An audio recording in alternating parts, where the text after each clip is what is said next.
Welcome to the Great Detectives of Old Time Radio. From Boise, Idaho, this is your host, Adam Graham. If you have a comment, email me, box13@greatdetectives.net. Give us a call, 208-991-4783, and become one of our friends on Facebook. Facebook.com/Radio Detectives. Well, this episode of the Great Detectives of Old Time Radio is brought to you by the financial support of our listeners. I want to say thank you to Linda, and I'll be sending along access to the premium site, as I do with all donations of $7 or more. All right, well, now it's time for today's episode of Sherlock Holmes, The Empty House.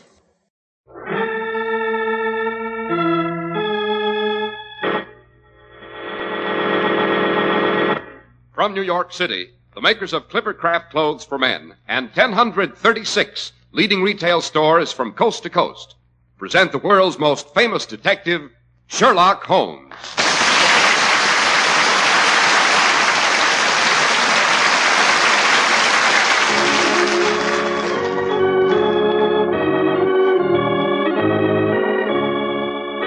Tonight's story, The Adventure of the Empty House. Well, here we are, as usual, in Dr. Watson's hospitable study, all ready and waiting for our weekly treat. What's it to be tonight, Dr. Watson? Well, tonight, I think I'll tell you how Holmes made an unexpected and, I may say, dramatic return after many years' absence. Yes, it was so dramatic I came dash close to fainting. Well. But before we go into that, suppose you tell us about a happy surprise that's in store for the chaps who buy their first Clippercraft clothes. Surprise that won't shock their pocketbooks. How right you are, Dr. Watson. New spring Clippercraft clothes are arriving constantly at fine stores everywhere. That's an important announcement for men who have always worn Clippercraft, and for those who will wear them for the first time this spring, because Clippercraft values are even more sensational today than ever before. And that's saying plenty. The Clippercraft plan concentrates the buying power of 1036 of the nation's finest stores from coast to coast, making possible steady year-round operation, resulting in tremendous savings in manufacturing and distribution costs, and putting those savings, even in the face of today's high prices, where they belong, in your pocket. And don't forget that your Clippercraft dealer is a friendly local independent store, a store you can trust. Handsome new Clippercraft suits are only $40 and $45. Top coats in fine coverts and worsted gabardine are only $40 and $45. Sport jackets but $26.50, and superb tropicals but $33.75 to $40. Compare Clippercraft with clothes selling for many dollars more.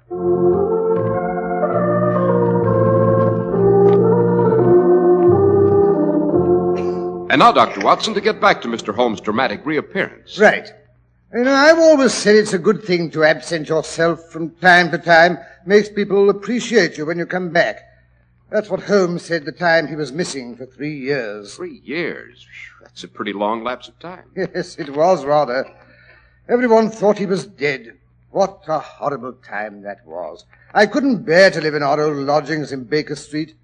Associations and everything. Yes. It's funny how sentimental we all are underneath. I'd taken up my quarters in a more fashionable part of town and resumed my medical practice. It was after Holmes had succeeded in driving Professor Moriarty out of England. We all believed Holmes had sacrificed his life to rid society of that evil spirit. That sounds terrifically exciting, Doctor. Won't you tell us how Holmes managed to put a finish to Moriarty? What? Kill off Professor Moriarty before I've told you the rest of our adventures with him? Well, I should say not. Never catch me throwing away good material, but let's get down to cases. Fair enough. Very well. It was in the spring of the year 1894, when all of London, the fashionable world in particular, was dismayed by the death under most unusual circumstances of the Honourable Ronald Adair.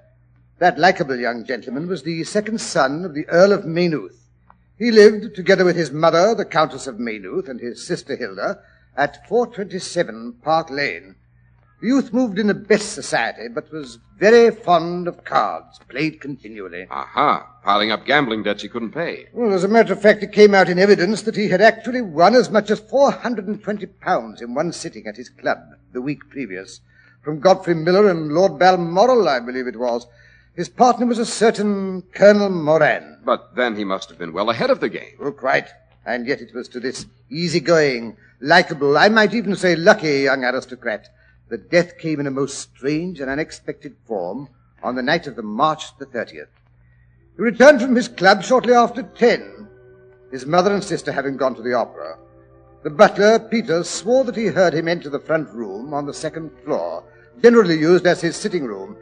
The night being chilly, he had lit a fire, and as it showed a tendency to smoke, one of the front windows had been opened about 4 inches. Nothing further was heard from this sitting room until 11:30, the hour of the return of Lady Maynooth and her daughter. Peters testified that her ladyship seemed rather agitated.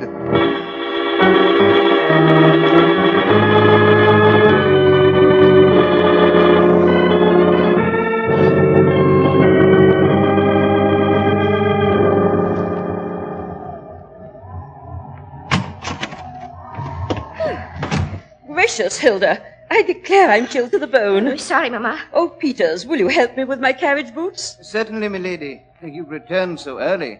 I trust the opera was not a disappointment. Oh, no, indeed, Peters. It was heavenly. Only Mama can never bear to stay for the death scenes at the end. So depressing, I always think. Why, Mama, I've always thought Carmen was terribly gay. Just because he knifes her in the last scene doesn't No, I mean... know, but so primitive, so brutal. And that bit in the gypsy camp, where Carmen keeps turning up the ace of spades, the card of death. I had the queerest foreboding during that scene, as though Ronnie needed me. Oh, dear, I do wish he wouldn't play whist so often. I'm sure it's not good for him. A boy his age should have other interests. I wish I could get that ace of spades out of my mind. I can't help feeling it means something. Oh, nonsense, Mama. You've just given yourself another case of the fidgets. It's the English climate that's depressing you, that's all. One day of sunshine and you'll be as gay as a lark. I'm sure I hope so. Oh, dear, listen to that wind. Fog and rain, rain and fog. Peters, has Mr. Ronald come in yet? Yes, milady. Over an hour ago. He's upstairs in his sitting room. Well, thank heaven for that. I think I'll just go up and say good night to him. That's right, Mama. Make sure he isn't sitting in a draught. Hilda, really? I declare I don't know what children are coming to nowadays. No respect for their parents. Good night, darling. And you're not to sit up till all hours, mind. No, Mama. Really, I don't know how young girls nowadays expect to keep their looks if they never go to bed. Oh, dear, that wind, it's so eerie. Ronnie? Ronnie, dear, it's Mother. Why, it's locked. The door's locked. Ronnie, are you all right? Ronnie! Mother, what's the matter? Ronnie, he's locked himself in. He doesn't answer. Peters! Hilda! Oh, come quickly, I'm afraid. Okay, Mother. Oh, Ronnie! Ronnie! Why don't you answer? Now, don't worry, milady. It's all right, Mother. He's probably fallen asleep. Ronnie! Oh, Hilda, I'm frightened. Peters, can't you break the door down? I can try, milady. Here, let me help. Now then, both together.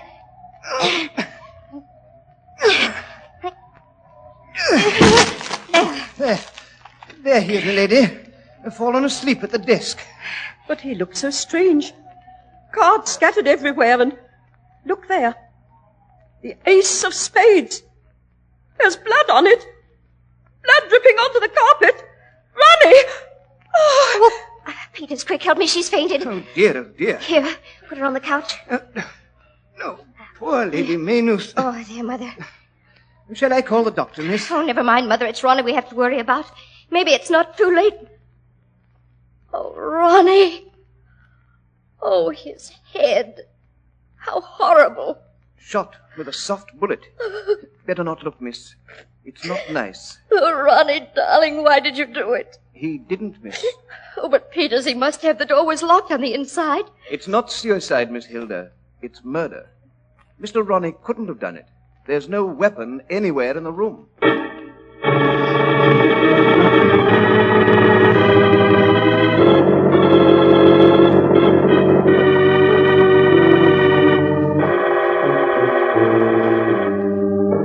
Look here, Dr. Watson. Ronald Adair was in the second-story sitting room with the door locked on the inside. Exactly, Mr. Harris. Furthermore, he was in the room alone. Yes, but if someone else shot him, how is that possible? That's what puzzled the authorities. No one could have climbed up to the open window without leaving traces of some sort. The outside wall was perfectly smooth, no ivy, no water pipes. Furthermore, there was a drop of over 20 feet from the window to the ground. Well, then, the murderer couldn't have been in the room with young Adair. He must have shot at him from the street below. Remember, the window was open only 4 inches, and the glass was not shattered. That would be a pretty remarkable shot, Doctor. Furthermore, Park Lane is not an unfrequented thoroughfare, and there is a cab stand within 50 yards of the house, and yet no one heard a shot. Nice little problem. Yes, exactly. Scotland Yard was at its wits' end. Our old friend, Inspector Lestrade, even went so far as to consult me in the matter, knowing how familiar I was with Holmes' methods of deduction. And so I promised to have a look at the facade of Lady Maynooth's house in Park Lane to see if anything suggested itself to me. And did it? Now, Mr. Harris, you're anticipating again. I'm sorry.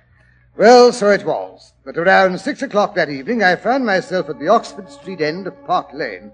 A heterogeneous collection of loafers on the pavement, all staring up at a particular window, directed me to the house I had come to see.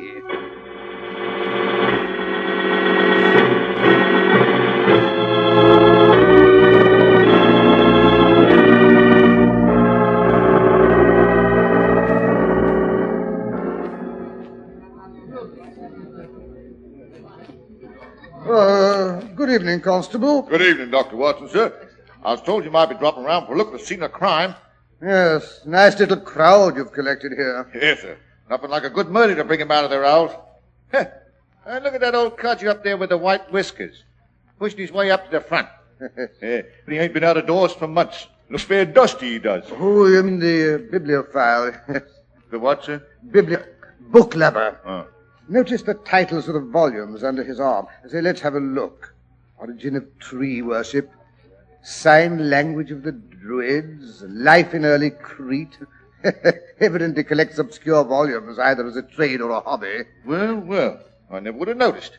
I'll hand it to you, Dr. Watson. You're almost as good with your deductions as Mr. Sherlock Holmes himself. Elementary, my dear Constable, elementary. Poor old fellow. He's got a bad cough. Lung condition, probably. Well, there doesn't seem to be anything much to discover. No possible way of scaling the front of the building from below. How about the roof? Could he have come across from another building? No, sir. Inspector Lestrade looked into that first thing. Roof's all divided off with iron bars. Spikes on them. About as easy to break into as the Bank of England. Well, may as well be getting on home. Yes, I dare say even Holmes couldn't solve this. Here's look where you're going, you clumsy fool. Oh, I say, I'm terribly sorry. I hope you're not hurt. Who cares about me? It's my books that matter. Struck them right out of my hand. There they are, lying all over the road. Mud on their covers. Oh, please, let me pick them up. No, you don't. And don't you touch them. You've done enough damage already. Mercy on us. Such a mess. Nobody appreciates good books nowadays. Well, at least let me apologize. I'm Oh, really go away, sorry. Dada. Don't bother me. Can't you see I'm busy? Go home, can't you? You're no use standing around here. Well, maybe he's right. Good night, Constable. Good night, Doctor. Lestrade knows where to find me in case he wants me.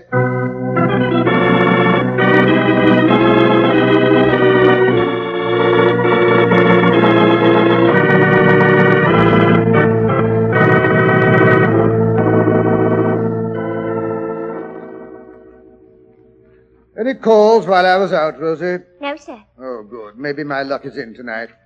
It's about time I had a peaceful evening at home. Oh, I spoke too soon. See what it is this time, Rosie. Croup or measles? Yes, sir, right away. No more privacy than a Siamese twin. Dr. Codcall is so his own. And as for ever Oh, yes, Rosie, who is it, and what does he think he has? It ain't a patient, sir. No? What then? I don't rightly know, sir. He's an old fellow with white whiskers, like a billy goat. Said to tell you it was your bibliophile calling. My what? Oh, the bibliophile. You're surprised to see me so soon, eh? Well, how do you do? Come in. Thank you. That's all, Rosie. Oh, yes, sir. Well, please sit down. I hope you're recovered from the bump I gave you. Well, that's what I came to see you about, Dr. Watson. Oh, yes?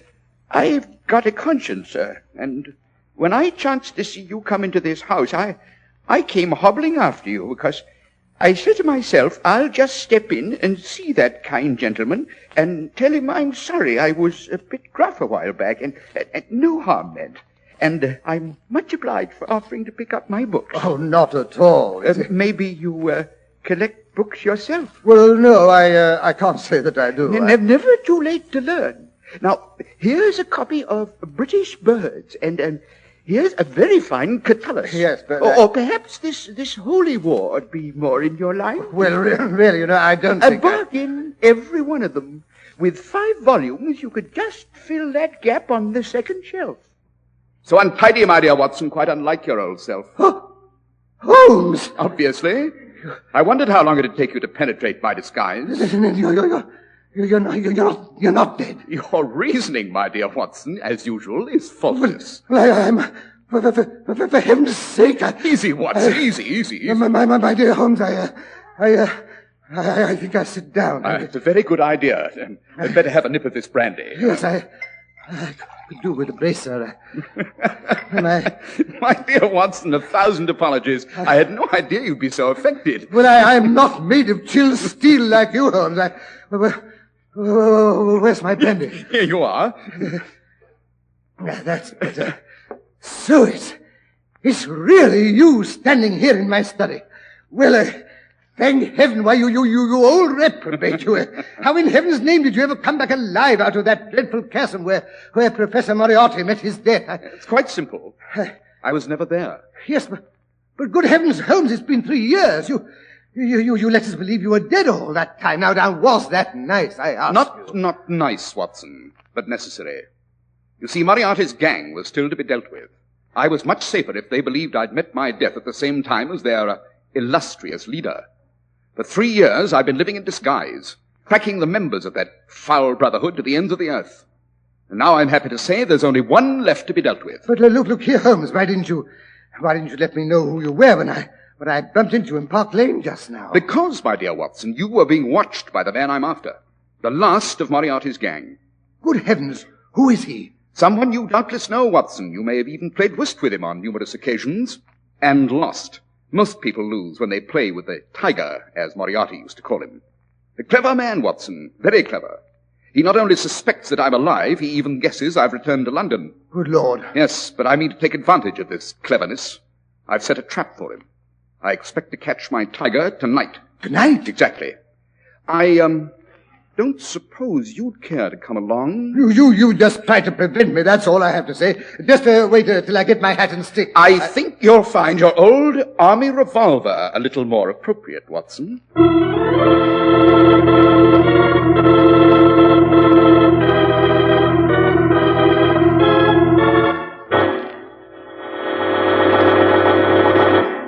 And now, while Sherlock Holmes and Dr. Watson start tracking one of London's master criminals, suppose we tell you how to track down one of the most satisfactory bargains in the clothing business. Clippercraft concentrates on delivering exactly what you want in your clothes at remarkably low prices for such fine quality. You want long wear? Well, examine the rich, staunchly woven Clippercraft fabrics. You want comfort? You get it in Clippercraft through the most skillful designing experience can bring you. And you want the smartness your friends will admire? Clippercraft brings you all three. Smart styling, long wear, solid comfort at unbelievably modest prices. It's the result of the unique Clippercraft plan, concentrating the buying power of 1,036 of the nation's finest stores from coast to coast, and bringing you amazingly fine suits at only $40 and $45.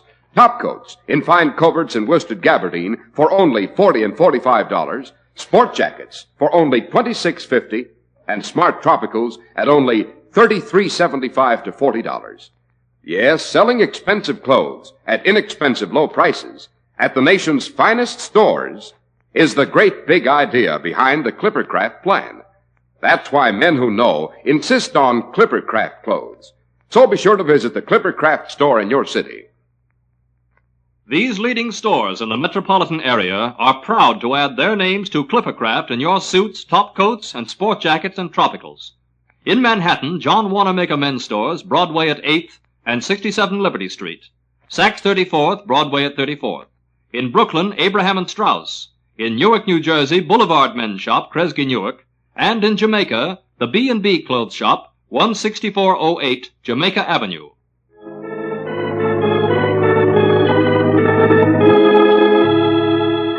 But now back to Holmes and Watson. We find them slinking down a dark and sinister little alleyway.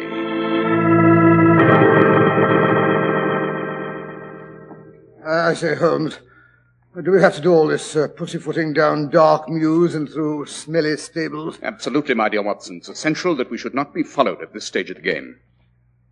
Yes, we've passed Manchester Street and Blandford Street. Here, down this narrow passage.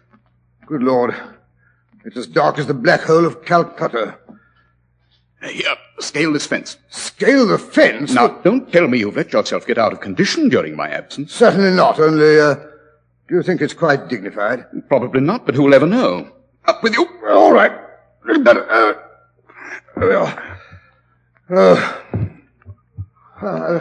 I've ruined the knees of my trousers. Oh, stop burbling, Watson, and come along. We've got to get into this house. Yes, but look here, it's an empty house. Quite. That's why I selected it.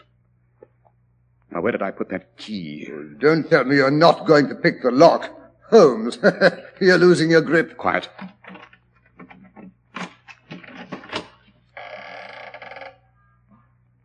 Come in. Easy does it.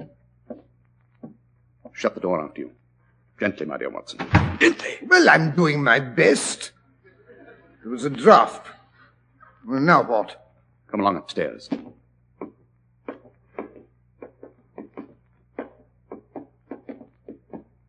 We should get a good view from the windows of the upper front room.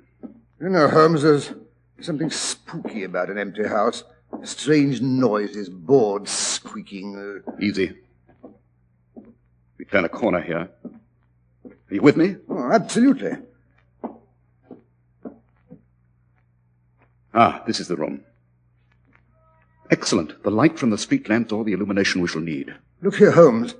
There's something familiar about this street out there. Why, of course, it's Baker Street. Exactly. We're in Camden House, which stands opposite our old quarters. Jove, no wonder it looked familiar. But why station ourselves here? Because it commands an excellent view of our historic dwelling. Might I trouble you, my dear Watson, to draw a little nearer to the window, taking every precaution not to show yourself. All right. And then look up at our old rooms. We'll see if 3 years of absence have entirely taken away my power to surprise you. Well, the windows of our sitting room are lighted. I see there's a man sitting in front of one. Well, look here, it's you. Well, that is, at least it's your silhouette. It's a bust of me, to be exact. Anything else of interest in Baker Street? Let's see. There's two disreputable-looking fellows leaning against a lamp-post. Excellent, Watson. I expected them. Holmes, good heavens, your head. I mean the dummy. It moved. Of course, our old friend Mrs. Hudson has orders to move it from below from time to time. Listen, what was that? Sounded like a door closing. Yes. I felt a draft. By all that's holy, he's going to operate from inside this building. I expected he'd work from the street as he did before. Quick, Watson, we've got to get out of here. He'll probably want this window. You mean whoever we're after, he's coming in here? Of course. Quick, Watson, into the next room. Here. Stand in the shadow where we can watch him without being seen. I hear footsteps. He's coming. Quiet if you value your life. Standing in the doorway. His face is in the shadow of his hat. Great Scott, his eyes blaze in the dark like a cat's. Like a tiger's, Watson. He's crossing to the window.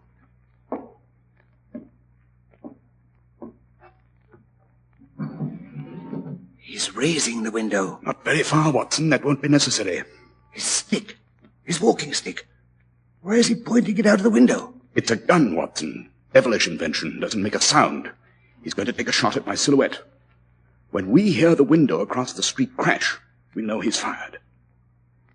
He's aiming. Get him, Watson! Get him! I've got him! Don't move, you want... The gun, Watson! Thought you had me, eh? Well, not before I squeeze the life out of you! Oh, no, you don't! Watson. Watson, are you all right? I knocked him out. Yes, absolutely. What's that for? Those two men from Scotland Yard down in the street leaning against the lamppost. I must say I thought our friend here would do his dirty work outside so they could deal with him firsthand. Ah, here come the regulars. Well, well, if it isn't Lestrade. You bet it is. It took the job myself. And maybe we weren't glad to get your message at Scotland Yard half an hour ago. Although I must say we've done pretty well down there in your absence. Really? Solved the Ronald Adair mystery yet? Oh, well, that is... our sleeping beauty seems to be coming too. Gentlemen, allow me to present Colonel Sebastian Moran, late of Her Majesty's Indian Army. I believe I'm correct, Colonel, in saying that your bag of tigers still remains unrivaled. You go to blazes. Yes, a remarkable shot. You and your air gun were invaluable to the late Professor Moriarty, eh? I might have known that wasn't you in the window. Quite. I'm surprised that such a simple stratagem could deceive so old a shikar. What do you mean by that? How often, Colonel, have you tethered a goat to a tree, lain above it with your rifle, and waited for the bait to attract your tiger? This empty house is my tree. You are my tiger. The only difference being that I did not care to be the goat myself. Take him away, Lestrade. Just a moment. You can't arrest me for taking a shot at a dummy, not even if it's the dummy of Sherlock Holmes. Yes, quite right. I arrest you for the murder of the Honorable Ronald Adair, because you are the only man alive capable of shooting a man through the slightly opened window from the street below without being heard. A truly remarkable shot, Colonel. A bit too remarkable. That's how I knew you were the murderer. Now come along, you. Frank, bring that stick along. Right, sir. We'll need it as evidence. Well, Watson, what do you say? Shall we step across the street to our old quarters? Righto.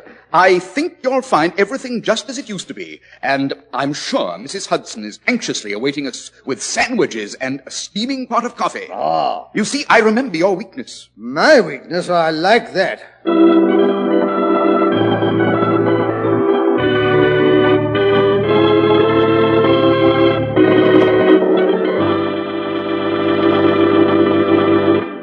And that, Mr. Harris, is the story of how I went to live in Baker Street again and started another series of incredible and amazing adventures, which I shall tell you about, if it won't bore you. Well, what do you think, Dr. Watson?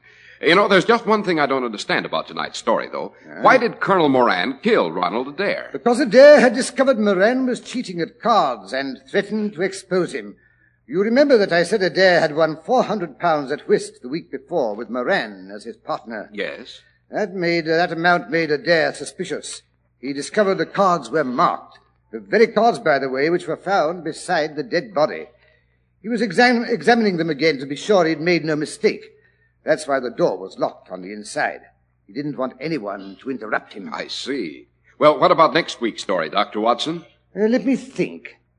Next week, suppose I tell you about a rather curious dinner that Holmes and I attended in order to see if we could discover if a world-famous violinist was trying to poison his wife. Did you succeed? In a way, yes. Of course, there was a death, but I'll tell you all about it next week. The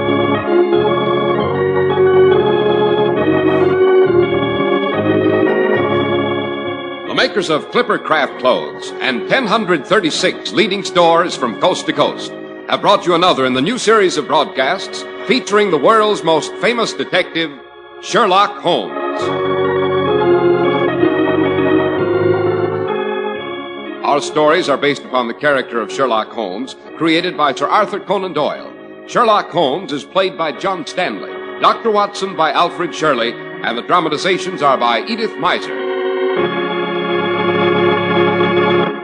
Sherlock Holmes is produced and directed by Basil Lochran, with special music by Albert Berman.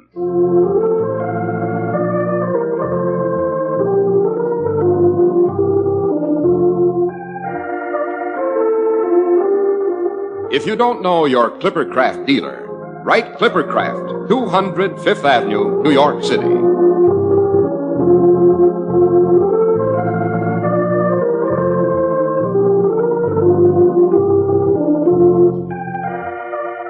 Be sure to listen next Sunday to Sherlock Holmes in The Case of the Very Best Butter.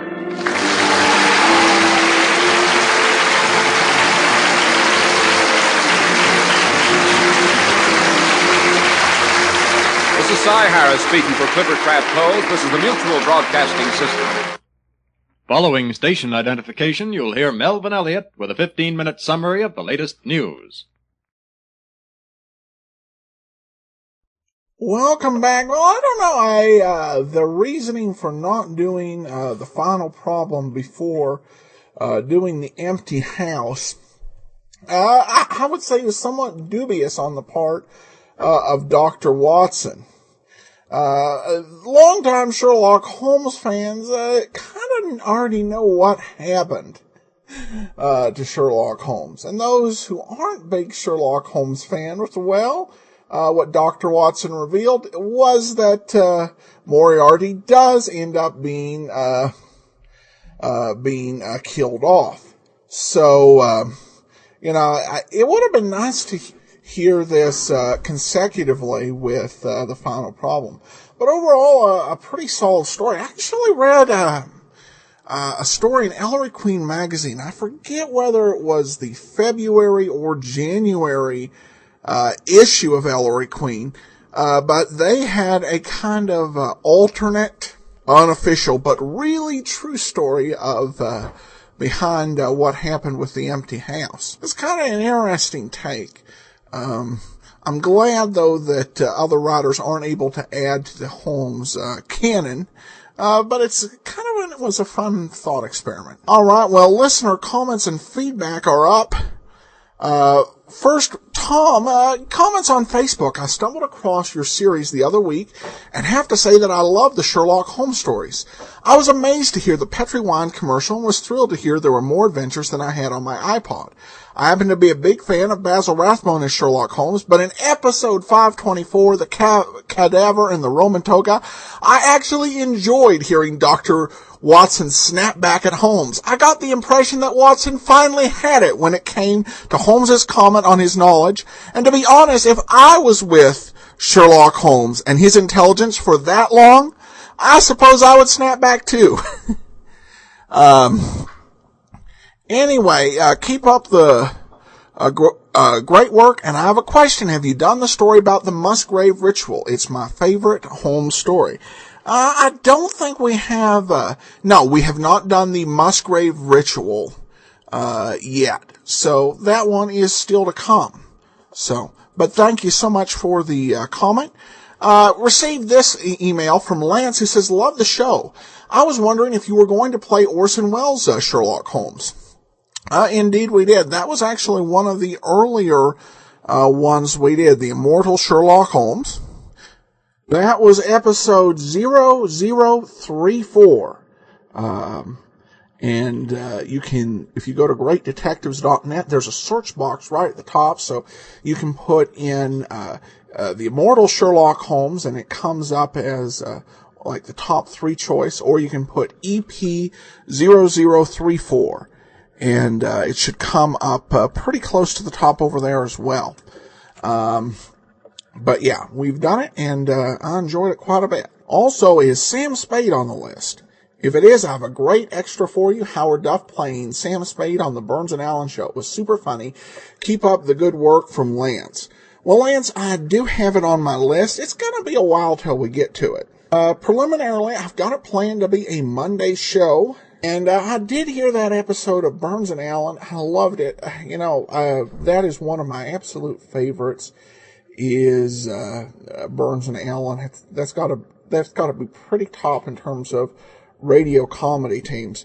The episode with Howard Duff in the Gracie Meets Sam Spade episode was a bit classic. So I would definitely have that in mind as an extra. All right, well, that's it for this week with Sherlock Holmes. Join us tomorrow for yours truly, Johnny Dollar, and we'll be back next Thursday with another great adventure from Sherlock Holmes. In the meanwhile, send your comments box13 at greatdetectives.net. Follow us on Twitter at Radio Detectives. But from Boise, Idaho, this is your host, Adam Graham, signing off.